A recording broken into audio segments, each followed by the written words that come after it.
You're listening to the Cricket Podcast.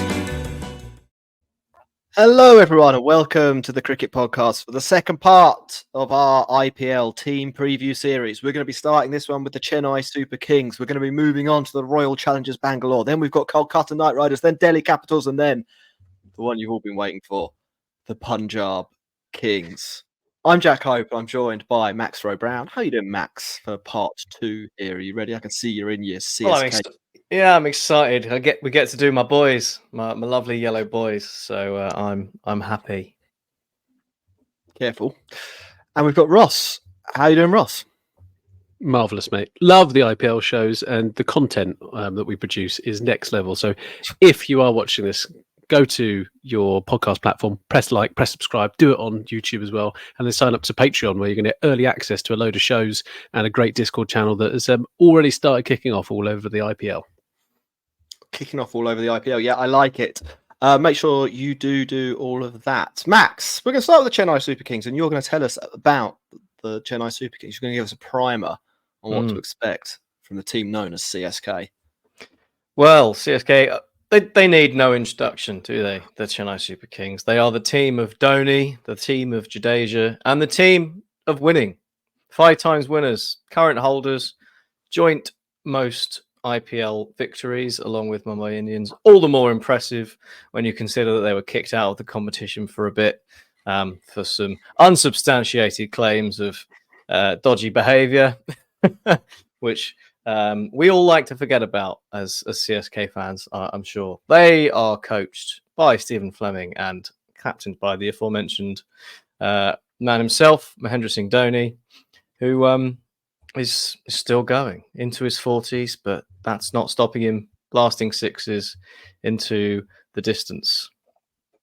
The thing with CSK, right, that we always have is that you look at them and you wonder what's going on. They're all old. Like, how are they still winning? And then they just turn around and win it. They won it last year. They won it in 2021. What is it, Jack, about the CSK that just make them perennial winners? It's that they put together really good cricket teams. It's that they play at a home ground with a strong bias that they build a team towards. It's that they've got a decent captain. I'm going to get pelters for that. It's that they've got the greatest captain in cricket history and a decent coach. They're in short, Max, a well-organised franchise. That is the correct answer. Well done. Full marks to Jack. He's ticked every single box. Yeah, I mean, you look at its side, look at the strengths and the weaknesses, and CSK, one of the big strengths, as you mentioned, is their home ground. They play the Chapok in Chennai. They've got about a 70% win rate there. So that's already a good start when you're trying to challenge for the playoffs. If you can bank on a bunch of points just by virtue of playing at home. But it's not just an accident, is it? Like they have a way of playing that they've worked out that suits where they play, and they put a team together that can really make the most of those conditions. They've got people like Ravi Jadeja, who's happy again. Like you said, they've got Dhoni, who knows how to get the best out of his players, knows what to... It's no accident that you so often see the ball flying in the air and landing in Jadeja's hands. It's because he's always in the right place, because Mahendra Singh Dhoni knows everything about where to put his players. He's, like you said, Jack, the greatest captain of all time.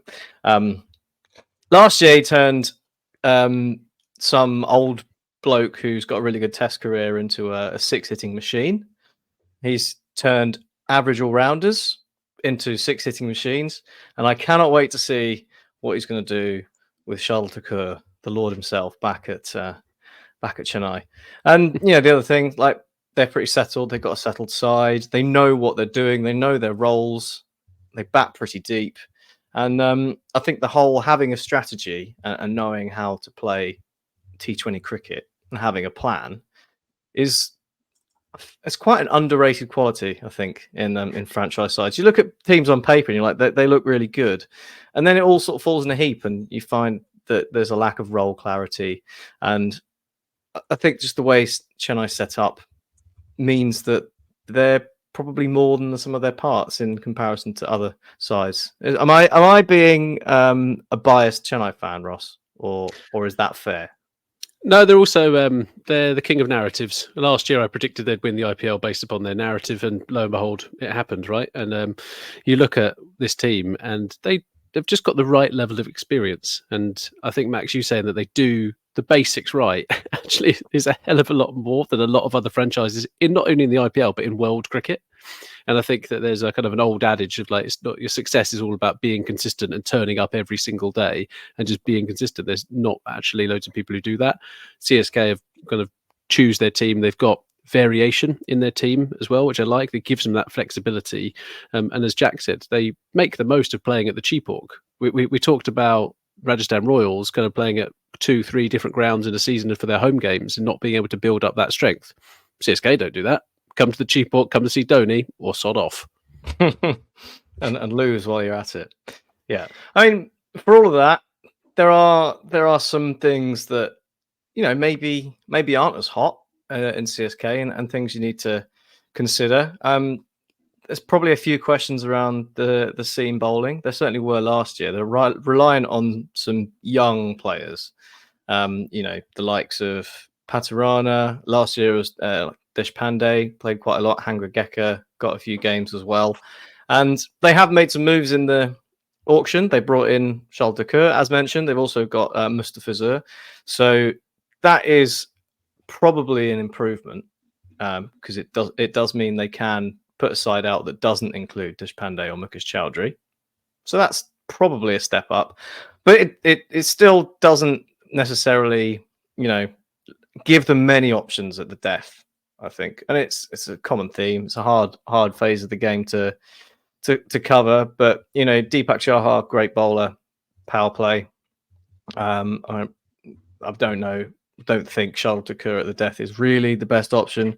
Mustafizur could maybe 2 and 2, but wouldn't call him a specialist. Patirana is there, and he's probably the guy that you look to with the weird action. But there's every chance that Patirana will fall apart because just the way he bowls is so weird. If it starts going a bit wrong, it can go horribly, horribly wrong. So there are things, there are weaknesses, I think, that you can get at with Chennai, and probably, places when they play away is where those will come to the fore more often than not. But the other thing, obviously, big elephant in the room is Devon Conway, probably going to be ruled out for the entirety of the IPL. And that kind of robs them with a big... it's one of the main settled parts of their side that they've had over the last couple of years. Gaikwad and Conway opening, setting really good sort of platforms, decent power play, not losing many wickets up top. That's been a staple of the way CSK have built their innings in the last couple of years. So not having Devon Conway is it's a big loss to them in the way they play. They haven't replaced them yet, so might be interesting to see if they just bump up Ravindra, who they picked up, or Daryl Mitchell, both of whom they signed at the auction. But less convincing, I think. Untested Ravindra could be brilliant, but we don't really know. And the other thing is that they haven't been able to really replace Ambati Rayudu with a homegrown player. So that's going to mix up what they can do in terms of their lineup. So there's a couple of things to think about there. I mean, how much of a loss do you think Devon Conway is going to be, Jack? Well, if I just said a big loss, that probably wouldn't cut it. This was actually a question we got asked by John Wright on Twitter, so I'm glad we got to it. CSK, I mean, in my answer earlier about why they're good, one of the things I didn't say was role clarity. And so what I mean by that is that the players that they draft at auction and the players they put into their 11 are given what appear to be pretty clear instructions about how they're supposed to go about their game. That in part probably explains why a player like Rahane went from a career strike rate in the 120s to like the 4th most explosive player in the IPL last year. With that in mind, I don't think it's ridiculous to think that they might be able to get more production than you think out of someone like Rachin Ravindra, even if you look at his overall career T20 stats and you think there's not much to them. Like in his career so far, he'll have played in a lot of different roles and it hasn't been super settled and it's not really clear what he does. If they were to go with him at CSK and ask him to do the Conway job, I think that's pretty clear what they're asking him to do. And if you've seen how he batted at the World Cup, you can kind of see how it might work. I don't think he'd necessarily be as good, but I think he could fill the role to an above average extent. And you could probably, Max, say the same about Daryl Mitchell if they went with him instead. I thought it was really interesting, actually.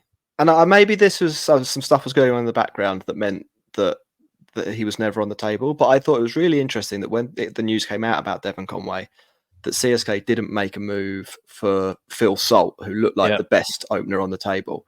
But if you look at what Phil Salt's really good at, it's not what CSK want from that role. Like, what they want from that role is probably someone more in the mould of Ravindra or Mitchell. So, it's a big loss. They've lost a key man, but they have two players who I think could probably do some of that work. Yeah. No, I think that's fair. I would agree. I reckon it will be Ravindra to start with, just with the left hand, like for like thing. Yeah. Gives them the balance. Obviously, what we've been doing is likening each of the sides to a car, because I forgot to mention that, didn't I? That's what we do on this show. Strengths, weaknesses. What car are they? Probable 11. Yeah, I mean, it flows. That's the structure. It flows naturally. If you caught part one, you'll be familiar. If you didn't catch part one, go back to listen to part one, then come back and you'll know what's going on. It's because what we really want out of this is a car sponsorship for the podcast. So if you are if you own Aston Martin, please get in touch.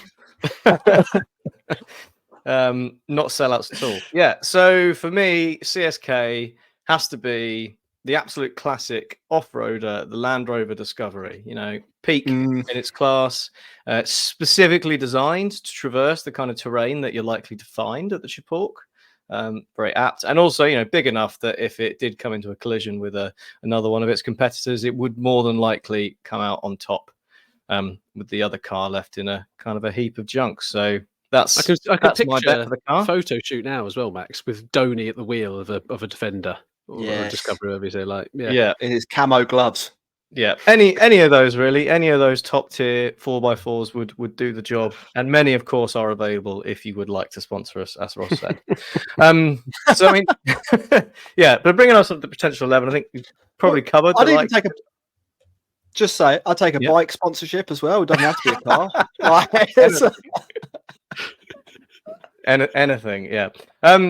So I mean, the likely 11, what I've gone with, we'll see if you agree. I'll come to you first, Ross, because I asked Jack about Conway. Let's spread the love. Gaikwad and Ravindra opening up, I reckon. Rahane to come in and do his bish bash bosh.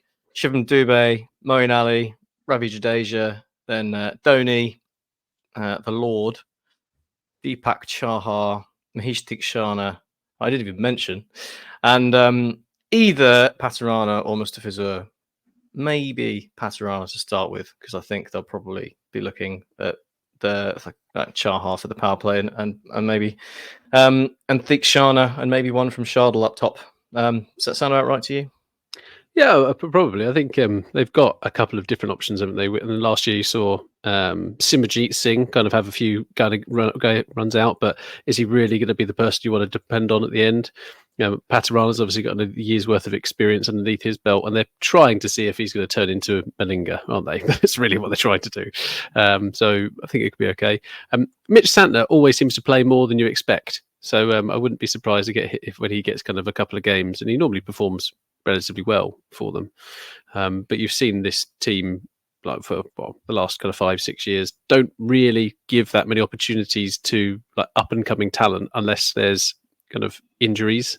Normally they stick with the kind of experience on that front. So yeah, I think the bit you're talking about there, Max, is probably about right. And we'll just see them try and fledge one or two youth players rather than kind of 6-7 that might be in some of the other franchises. Any surprises you can see in store, Jack, in the lineup, or is it a fairly settled? I think they'll be fairly settled. Like another hallmark of CSK is settled. You know what I mean? Concrete. That's why. It's supposed to be concrete. Yeah, exactly. They don't really like change. Someone else asked us whether we thought Moeen Ali would play, and I think like almost certainly, just because settled is their kind of brand, and it works. I mean, like if you go through that 11, and this actually came up on our podcast Discord, which obviously Ross mentioned this. If you want to sign up to patreon.com/thecricketpod, you can have these debates with us in real time. And someone was saying that they didn't really rate CSK this year, and I can see why you'd say that, because on paper, every year they kind of look a little bit underwhelming. But then you look at the individual players, and there are just so few guys in the 11 or the possible 11 who aren't going to add value at some point in the innings. And because of how clearly they define roles and slot players into those roles, they're really able to maximize the value of pretty much all the players that play in their team. I mean, like Shivam Dubé, for example, has been brilliant over the last couple of years. Like really, really mashing in the middle order.